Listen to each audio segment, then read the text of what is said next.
Okay, welcome students. अब अपने नए वीडियो को शुरू करते हैं और अपने नए वीडियो में हम बात करेंगे लिगेंड्स के आगे की, क्योंकि पिछले वीडियो में हमने आपको टाइप्स ऑफ लिगेंड्स के बारे में बताया था। ठीक है, टाइप्स ऑफ लिगेंड्स के बारे में आपको बताया था कि कितने टाइप्स के लिगेंड्स होते हैं। Ligands are of mainly 5 types. मतलब क्या है कि उसमें जो कॉन्फ़िगरेशन था उसको समझाया था। Monodentate, bidentate, polydentate, chelate and ambidentate. तो ये 5 टाइप के लिगेंड्स बताए थे।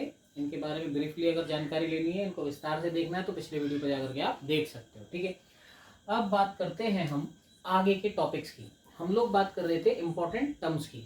इम्पोर्टेंट टर्म्स में हमने देखा था कि जो मेनली कोऑर्डिनेशन एंटिटी से शुरू किया था हमने। कोऑर्डिनेशन एंटिटी के बाद हमने बात की थी मेटल, एटम और आयन की। उसके बाद हमने बात की थी लिगेंड्स की, और फिर लिगेंड्स में हमने देखा था टाइप्स ऑफ लिगेंड्स। ठीक, तो मेन 3 टॉपिक्स हमारे हो चुके हैं। नेक्स्ट टॉपिक अपना आता है कोऑर्डिनेशन नंबर। कोऑर्डिनेशन नंबर, ठीक है। अब कोऑर्डिनेशन नंबर जो है इसको हिंदी में कहते हैं उपसहसंयोजन संख्या। हिंदी में इसका नाम होता है उपसहसंयोजन संख्या। ठीक है, अब ये किस पर डिपेंड करती है? अब ये डिपेंड करती है कोऑर्डिनेशन एंटिटी पर। और कोऑर्डिनेशन एंटिटी क्या होती है?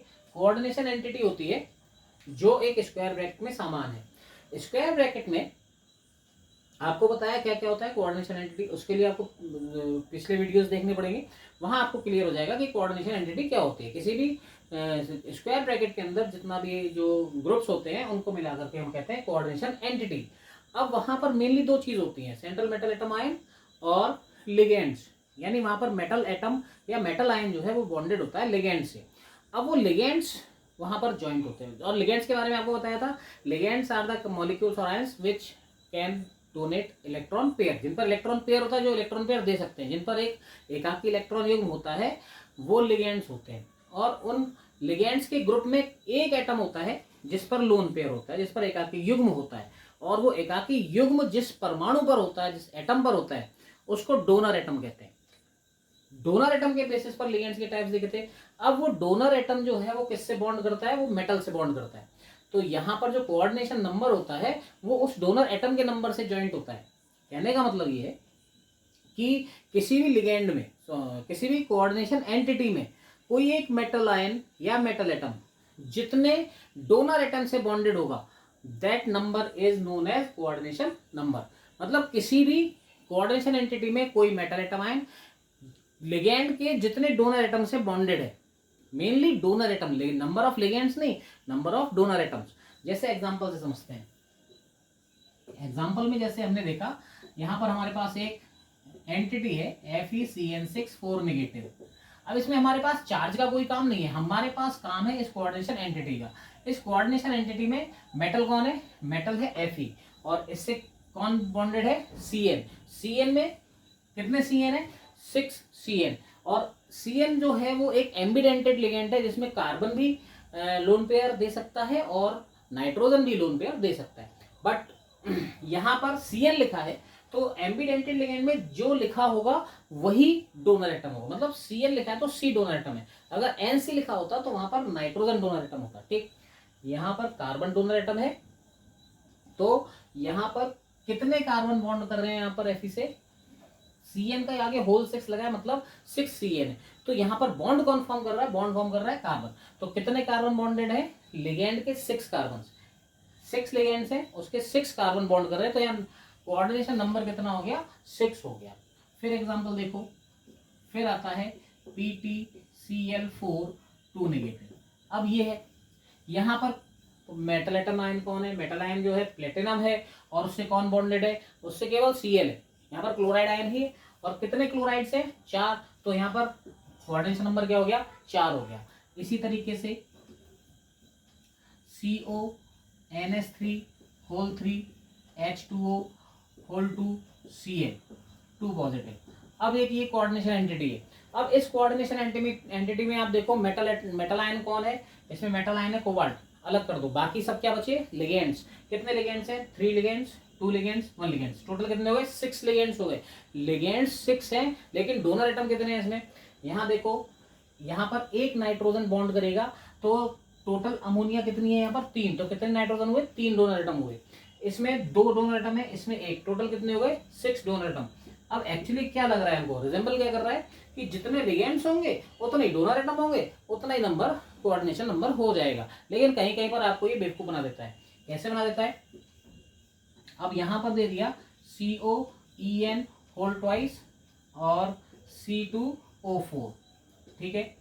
अब यहाँ पर ये जो है ये एक कोऑर्डिनेशन एंटिटी है, ये एक कोऑर्डिनेशन एंटिटी है।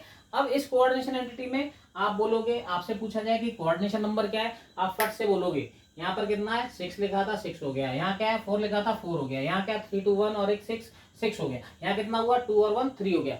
अरे सर 3 हो गया, 3 लिख दो यहाँ पर ना, गलत हो गया। क्या गलत हो गए, यहाँ पर आप देखो ये सब मोनोडेंटेट है कि नहीं, लेकिन EN क्या है, EN बाइडेंटेड लिगेंड है, बाइडेंटेड लिगेंड यानी द्विदंतुक लिगेंड है, इसमें 2 डोनर एटम होते हैं, 2 दाता परमाणु होते हैं। EN होता है एथिलीन डाइएमीन, जिसको हम फॉर्मलाइज करते हैं NH-CH2NH2 CH2NH2, ठीक है। इसमें कितने डोनर एटम है 2 डोनर एटम है, और दोनों कौन है नाइट्रोजन। ऐसे ही C2O4 होता है ऑक्सीलेट, इस तरीके से लिखते हैं, कल बताए थे लास्ट वीडियो में। यहाँ पर ये दोनों डोनर एटम है। अब EN, ये EN लिखा है, कितना है यहाँ पर 2।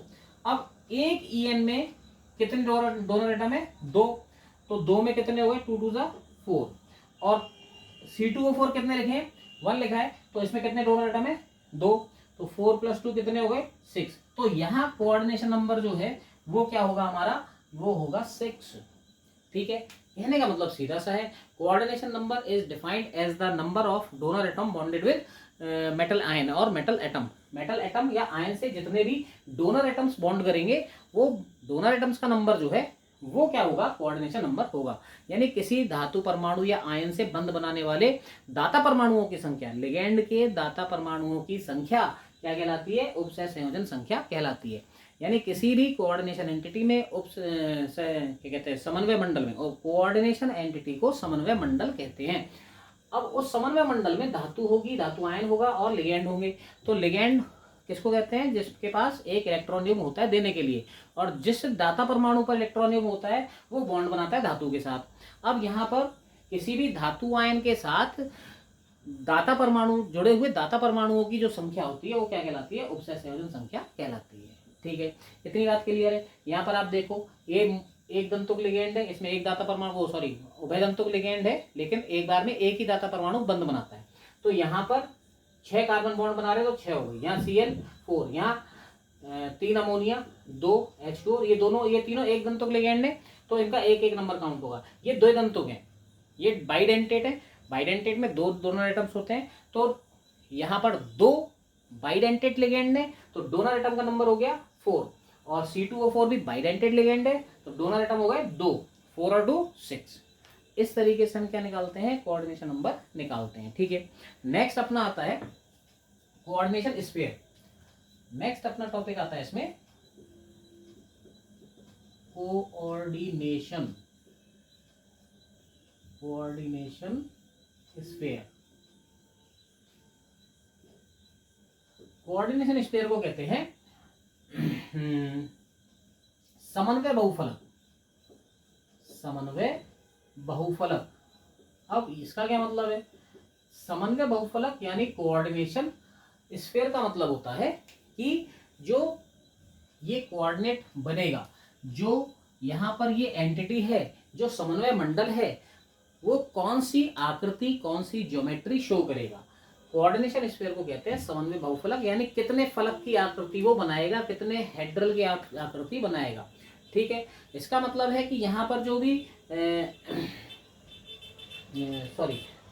कोऑर्डिनेशन स्फीयर में जो हमारे पास कोऑर्डिनेट स्फीयर आता है, कोऑर्डिनेट स्फीयर मतलब जो यहाँ पर ये लिखा हुआ है, ये कोऑर्डिनेशन स्फीयर है। एक्चुअली किसी भी कॉम्प्लेक्स में 2 चीज होती हैं, क्या होती हैं, जैसे हम यहाँ पर देखें कि इसी को लेते हैं K4FeCN होल 6, ठीक। तो यहाँ पर क्या होता है 4K पॉजिटिव और FeCN 6 4 नेगेटिव, ठीक। यहाँ पर ये जो ग्रुप आ रहा है इसको हम क्या कहते हैं, कोऑर्डिनेशन स्फीयर, और ये जो है इसको बोलते हैं काउंटर आयन। क्या बोलते हैं इसको, काउंटर आयन बोलते हैं। ऐसे इसमें देखो यहाँ पर हो जाएगा Na2PtCl4, इसको डिवाइड करेंगे तो यहाँ से 2Na positive plus PtCl4 4 negative 2 negative. अब यहाँ पर ये हमारा जो है ये कोऑर्डिनेशन स्फीयर है और ये है हमारा काउंटर आयन। तो इस तरीके से कोऑर्डिनेशन स्फीयर जो है वो कोऑर्डिनेशन एंटिटी को ही हम कहते हैं। ठीक, कोऑर्डिनेशन एंटिटी को हम दूसरा नाम कहते हैं कोऑर्डिनेशन स्फीयर, और उसमें भी क्या होगा, मेटल एटम आयन और लिगेंड्स होंगे। क्लियर है। इसके बाद चलते हैं कोऑर्डिनेशन पॉलीहेड्रन पर। कोऑर्डिनेशन पॉलीहेड्रन क्या होता है उसको देखते हैं। जो अभी बात कर रहे थे यहाँ पर ज्योमेट्री की, यानी कोऑर्डिनेट कौन सी ज्योमेट्री शो करेगा उसके बारे में बात करेंगे। यहाँ पर कोऑर्डिनेशन पॉलीहेड्रन जो है उसमें एक स्पेशल जो लॉजिक है वो इंक्लूड रहता है। कैसे इंक्लूड रहता है समझो। नेक्स्ट टॉपिक आता है कोऑर्डिनेशन पॉलीहेड्रॉन।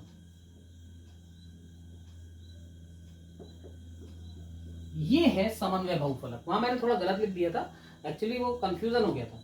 समन्वय बहुफलक का मतलब है कोऑर्डिनेशन पॉलीहेड्रन। यहाँ पर जो है वो ज्योमेट्री बताई जाएगी।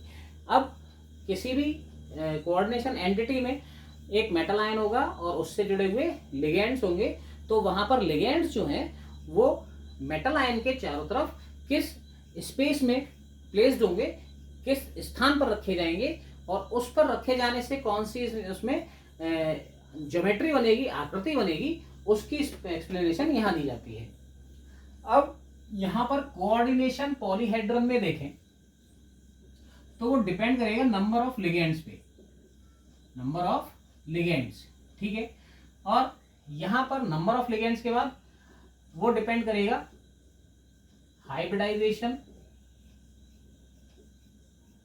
ऑन मेटल आयन, और यहां पर आ जाएगी ज्योमेट्री स्ट्रक्चर। मतलब क्या है, यहां पर लिगेंड की संख्या आ जाएगी, लिगेंड कितने हो सकते हैं, और लिगेंड की संख्या से फिर धातु आयन या परमाणु पर संकरण, धातु आयन या परमाणु पर संकरण, कौन सा संकरण होगा तो कौन सी आकृति बनेगी, और यहां आ जाएगा आकृति। अब इस चीज को हमको देखना है। ठीक, अगर लिगेंड का नंबर 4 है, कितने लिगेंड्स हैं 4, यानी किसी कोऑर्डिनेशन एंटिटी में 4 लिगेंड हैं, तो वहां पर 2 पॉसिबिलिटीज हैं। मेटल आयन पर कौन सा संकरण हो सकता है, sp3 हो सकता है 4 लिगेंड पर, तो उसकी आकृति जो है वो टेट्राहेड्रल होगी। टेट्राहेड्रल का मतलब है कि वहां पर 4 लिगेंड होंगे और इस तरीके से वो जॉइंट होंगे मेटल के साथ। इसको कहते हैं टेट्राहेड्रल। टेट्राहेड्रल का मतलब होता है चतुष्फलकीय, यानी ये 4 लिगेंड होंगे तो वो जो कॉम्प्लेक्स होगा उसकी जो ज्योमेट्री होगी, उसकी जो पॉलीहेड्रन होगा वो कैसा होगा, टेट्राहेड्रल होगा, चतुष्फलकीय होगा। यानी एक मेटल के साथ 4 लिगेंड इस तरीके से ज्वाइंट होंगे कि जो चतुष्फलकीय आकृति बनाएंगे, टेट्राहेड्रल ज्योमेट्री में बैलेंस रहेंगे। और वहां मेटल पर कौन सा हाइब्रिडाइजेशन होगा, sp3, ये फिक्स है। अब आप एक और चीज समझो कि अगर लिगेंड 4 है लेकिन हाइब्रिडाइजेशन क्या है, dsp2। अगर dsp2 हाइब्रिडाइजेशन है तो वहां पर जो स्ट्रक्चर होगी वो होगी इस तरीके से, स्क्वायर प्लेनर। वहां पर सेंटर में मेटल होगा और 4 लिगेंड एक स्क्वायर के कॉर्नर्स पर होंगे। इसको बोलते हैं स्क्वायर प्लेनर। ठीक है, स्क्वायर प्लेनर का मतलब है वर्ग समतलीय, हिंदी में से बोलते हैं वर्ग समतलीय आकृति। यानी एक वर्ग, एक स्क्वायर बनेगा। ठीक है, एक स्क्वायर जैसे आप समझो कि यहाँ पर ये अपनी हथेली है, ये एक स्क्वायर मान लेते हैं। ठीक, इसमें सेंटर में, बिल्कुल सेंटर में, केंद्र में मेटल होगा। ठीक, और यहाँ पर 4 कॉर्नर होंगे, इसमें ये 4 कॉर्नर पर क्या होंगे, 4 लिगेंड होंगे। ठीक, इस तरीके से ये जो ज्योमेट्री बनेगी, ये जो संरचना बनेगी, इसको क्या बोलेंगे, वर्ग समतलीय या स्क्वायर प्लेनर। ठीक, अब ये कब बनेगी, जब मेटल आयन पर कौन सा हाइब्रिडाइजेशन होगा, DsP2। अभी हम यहाँ पर केवल ये समझ रहे हैं, आपके दिमाग में आएगा हमें तो पता भी नहीं है sp3 कैसे आएगा, DsP2 कैसे आएगा, हमें कैसे पता चलेगा, और ये sp3 DsP2 है क्या, ये सब आगे एक्सप्लेन किया जाएगा जब इनकी थ्योरीज आएंगी। अभी हमको केवल क्या याद रखना है कि नंबर ऑफ लिगेंड्स पर क्या क्या पॉसिबिलिटीज हो सकती है, कौन कौन सी ज्योमेट्री हो सकती है, अभी उसके बारे में ध्यान रखना है हमको। तो 4 लिगेंड में 2 पॉसिबिलिटी है, या तो टेट्राहेड्रल ज्योमेट्री बनेगी या स्क्वायर प्लेनर बनेगी। मतलब या तो 4 लिगेंड है तो वो वर्ग समतलीय आकृति शो करेगा या चतुष्फलक की आकृति बनाएगा। अब ये डिपेंड करेगा किस पर, मेटल आयन पर, हाइब्रिडाइजेशन पर। मेटल आयन पर हम पता करते हैं sp3 हाइब्रिडाइजेशन है, फॉर्मूला हमको पता है, हम वहां से क्या पता करेंगे, हाइब्रिडाइजेशन, sp3 हाइब्रिडाइजेशन है तो हम तुरंत बता देंगे कि वो कौन सी आकृति शो करेगा, चतुष्फलक की, कौन सा ज्योमेट्री वो शो करेगा, टेट्राहेड्रल ज्योमेट्री शो करेगा।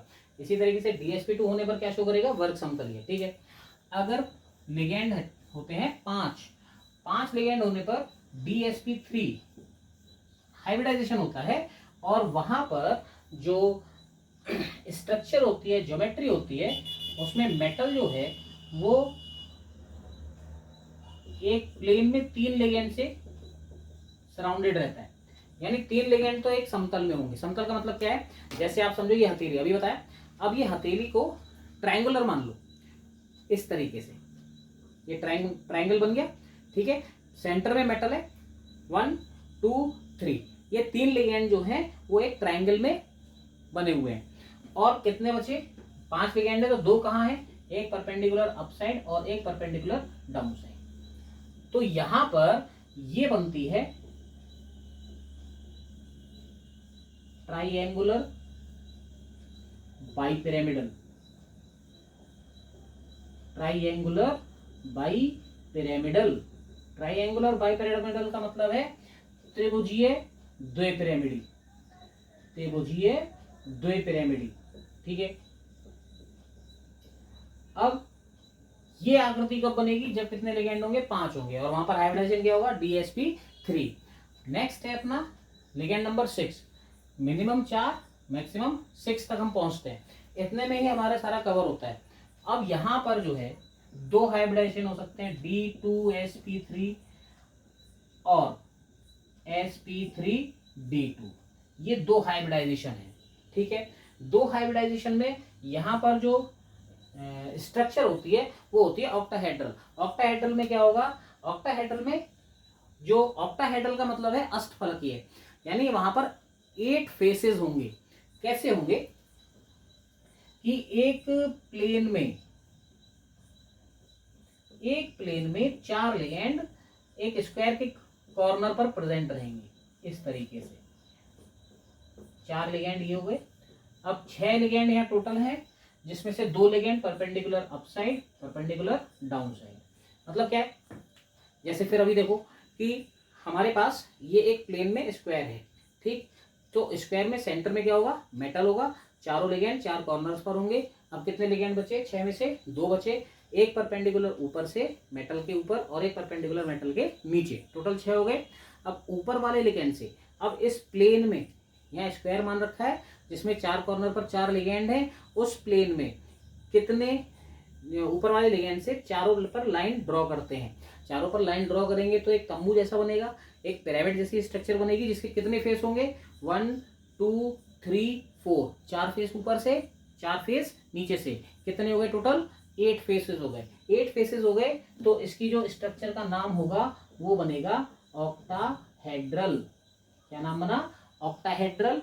और हिंदी में इसको कहते हैं अष्टफलकीय, ऑक्टाहेड्रल या अष्टफलकीय। ये कब बनेगा, जब लिगेंड नंबर क्या होगा, 6, और हाइब्रिडाइजेशन होगा D2sp3 और sp3d2। एक्चुअली क्या है, हाइब्रिडाइजेशन में कैसे पता लगता है वो आगे बताएंगे, पर एक नॉर्मल सी बात है कि यहाँ sp3 का मतलब है टोटल कितने यहाँ पर ऑर्बिटल्स हैं, s और p3 टोटल 4 ऑर्बिटल्स हैं। यहाँ कितने ऑर्बिटल्स हैं, 4 ऑर्बिटल्स हैं। यहाँ कितने हैं, 5 ऑर्बिटल्स। यहाँ कितने हैं दोनों में, 6 ऑर्बिटल्स, 1s 3p 2d, यानी 2d के 3p के 1s के टोटल है। यहाँ पर भी ऐसे 6 ऑर्बिटल्स। जितने ऑर्बिटल्स मेटल आयन के, जितने ऑर्बिटल्स लिगेंड्स के साथ कोलैबोरेट करेंगे, लिगेंड के इलेक्ट्रॉन पेयर को अपने डी ऑर्बिटल में, अपने किसी भी ऑर्बिटल में वो जगह देंगे, लिगैंड के लोन पेयर को अपने जितने ऑर्बिटल्स में वो जगह देते हैं, उतने जितने ऑर्बिटल्स बॉन्ड बनाने के लिए यूज करते हैं, उसी से हाइब्रिडाइजेशन डिक्लेयर होता है, उसी से हाइब्रिडाइजेशन हम संकरण को हम निर्धारित करते हैं। यानी कि sp3 है, इसका मतलब क्या है, ये 4 लिगैंड जो आ रहे हैं, लिगैंड क्या लेके आ रहे हैं, लोन पेयर लेके आ रहे हैं, लोन पेयर ला रहे हैं, तो वो कहां पर देगा, वो मेटल आयन के s ऑर्बिटल में और 3 p ऑर्बिटल में। टोटल कितने ऑर्बिटल हो गए, 4 ऑर्बिटल में दे रहा है, तो वहां पर वो जो स्ट्रक्चर शो करेगा वो टेट्राहेड्रल हो जाएगी। ऐसे 4 लिगैंड आ रहे हैं, लेकिन वो किसमें इलेक्ट्रॉन पेयर डोनेट कर रहे हैं, डी में, एस में और 2 पी में। तो वहां पर जो स्ट्रक्चर बनेगी वर्ग समतलीय स्क्वायर प्लेनर, 5 आ रहे हैं, वो ये इन ऑर्बिटल्स में दे रहे हैं, तो त्रिभुजीय द्विपिरामिडी, ट्रायंगुलर बाइपिरामिडल। 6 लिगेंड्स आ रहे हैं, तो ऑक्टाहेड्रल। ये किसकी बात करी हमने, कोऑर्डिनेशन पॉलीहेड्रॉन की, जिसमें कि हम बता रहे हैं कि कोई भी कोऑर्डिनेशन एंटिटी कौन सी ज्योमेट्री शो कर सकती है। यहाँ पर लिगैंड की नंबर है 4, ठीक है, लिगैंड का नंबर 4 है, तो sp3 और dsp2 2 हाइब्रिडाइजेशन शो कर सकता है मेटल्स में, और वहां से 2 स्ट्रक्चर शो हो सकती हैं। अब ये हमको बाद में पता चलेगा कि कौन सा लिगैंड या कौन सी कोऑर्डिनेशन एंटिटी कौन सी जो स्ट्रक्चर को शो करेगी। क्लियर है इतनी बात। नेक्स्ट टॉपिक पर चलते हैं अपने। नेक्स्ट टॉपिक आता है अपना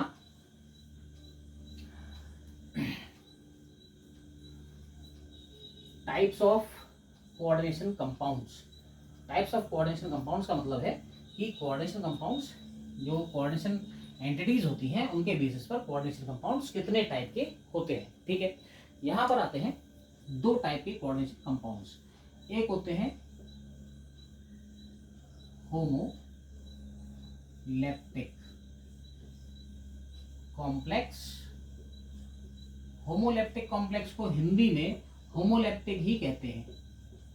होमोलैप्टिक कॉम्प्लेक्स को हिंदी में होमोलैप्टिक कॉम्प्लेक्स या होमोलैप्टिक संकुल, हिंदी में कॉम्प्लेक्स को संकुल कहते हैं। ठीक है, और दूसरे होते हैं इसी में हेट्रोलैप्टिक, हेट्रोलैप्टिक कॉम्प्लेक्स। अंग्रेजी में हिंदी में हेट्रोलैप्टिक को हेट्रोलैप्टिक ही कहते हैं। हेट्रोलैप्टिक कॉम्प्लेक्स को हम संकुल लिख देते हैं, तो होमोलैप्टिक संकुल और हेट्रोलैप्टिक संकुल। ठीक है, यहाँ से बात करते हैं दोनों की। यहाँ पर ये जो टाइप्स हैं ये लिगैंड के नेचर पर डिपेंड करते हैं। मतलब क्या है, अगर किसी कोऑर्डिनेशन एंटिटी में, किसी समन्वय मंडल में कोई स्क्वायर ब्रैकेट में मेटल के साथ सेम काइंड के लिगैंड है, एक ही तरीके के लिगैंड है, एक प्रकार के लिगैंड है, तो वो क्या कहलाएगा, होमोलैप्टिक। और अगर किसी कोऑर्डिनेशन एंटिटी में, किसी समन्वय मंडल में अलग अलग टाइप के लिगैंड्स हैं, तो वो क्या कहलाएगा, हेट्रोलैप्टिक। अब थोड़ी बात आपको समझ में आई होगी। जैसे हम बात करते हैं FeCN6 4 नेगेटिव, ये क्या है, होमोलैप्टिक। ऐसे ही CONH3 whole twice, Cl2H2O whole twice, ये क्या है, ये है हमारा हेट्रोलैप्टिक। ऐसे ही TTCl4 2 नेगेटिव, ये क्या है, होमोलैप्टिक। यहाँ पर देखो TTClNH3NO2PY, ठीक है, ये है यहाँ पर क्या, हेट्रोलैप्टिक। ठीक है, ऐसे ही यहाँ पर देखो आप कि CuNH3 होल 4 2 पॉजिटिव, ठीक है, ये क्या है, होमोलैप्टिक। आपके दिमाग में आ रहा होगा 2 स्टार्टिंग के एग्जांपल देख के, अरे यार ट्रिक भी हो सकती है, नेगेटिव वाले आ रहे हैं तो होमोलैप्टिक होंगे, पॉजिटिव वाले आ रहे हैं तो हेट्रोलैप्टिक होंगे। दिमाग से खेलो, ये जरूरी नहीं है ये पॉजिटिव वाला किस में आ गया, होमोलैप्टिक। डेफिनेशन से खेलो, डेफिनेशन याद करो, परिभाषा याद होनी चाहिए। होमोलैप्टिक का मतलब है ऐसे संकुल, ऐसे समन्वय मंडल जिसमें धातु आयन के साथ एक ही प्रकार के लिगैंड जुड़े हैं, वो होमोलैप्टिक हैं। अलग अलग प्रकार के लिगैंड जुड़े हैं तो वो हेट्रोलैप्टिक हैं। उसमें पॉजिटिव नेगेटिव नहीं देखना है, उसमें ये देखना है कि लिगैंड्स कैसे जुड़े हुए हैं। क्लियर है इतनी बात, यहाँ तक के टॉपिक्स क्लियर है हमारे, यहाँ तक के टॉपिक्स क्लियर हैं। तो यहाँ तक हमने 1/3 चैप्टर क्लियर कर लिया है। अब इसके आगे हमारे आएंगे क्या, नॉमेनक्लेचर ऑफ कॉम्प्लेक्सेस या कोऑर्डिनेशन कंपाउंड। सबसे इंपॉर्टेंट चीज़ यही है, ठीक है। ये जो आपके कंपटीशन क्लासेस हैं उसमें भी ये बहुत इंपॉर्टेंट है और वहाँ पर इसमें से क्वेश्चन आते हैं। ठीक, तो यहाँ पर अब हम इसको सीखेंगे कि नॉमेनक्लेचर कैसे करते हैं। नॉमेनक्लेचर के लिए हमको बहुत सारे रूल्स याद होने चाहिए और रूल्स बहुत ट्रिकी हैं, वो कंफ्यूज करते हैं। अब उसको कैसे हमको एक्सप्लेन करना है, कैसे याद करना है, वो अपना हम डिस्कस करेंगे नेक्स्ट वीडियो में। ठीक है, मिलते हैं अपने नेक्स्ट वीडियो पर। तब तक के लिए जो कंटेंट है उस पर आप अपने थॉट्स, अपने कमेंट्स कमेंट सेक्शन में दीजिए। कुछ सजेशंस हैं वो भी दे सकते हैं। और समझ में आ रहा है, अच्छा समझ में आ रहा है तो प्लीज़ लाइक कीजिए, सब्सक्राइब कीजिए और शेयर कीजिए। और जितना शेयर करेंगे, जितना सब्सक्राइब करेंगे, जितना आप देखेंगे, उतना वीडियो बनाने में सुविधा होगी और आगे हम इसके टाइम को और एक्सपेंड कर सकते हैं, टाइम और बढ़ा सकते हैं, जिससे कि हमारे चैप्टर जल्दी जल्दी क्लियर हो जाएं। ठीक है, तो मिलते हैं अपने नेक्स्ट वीडियो में, तब तक के लिए गुड बाय।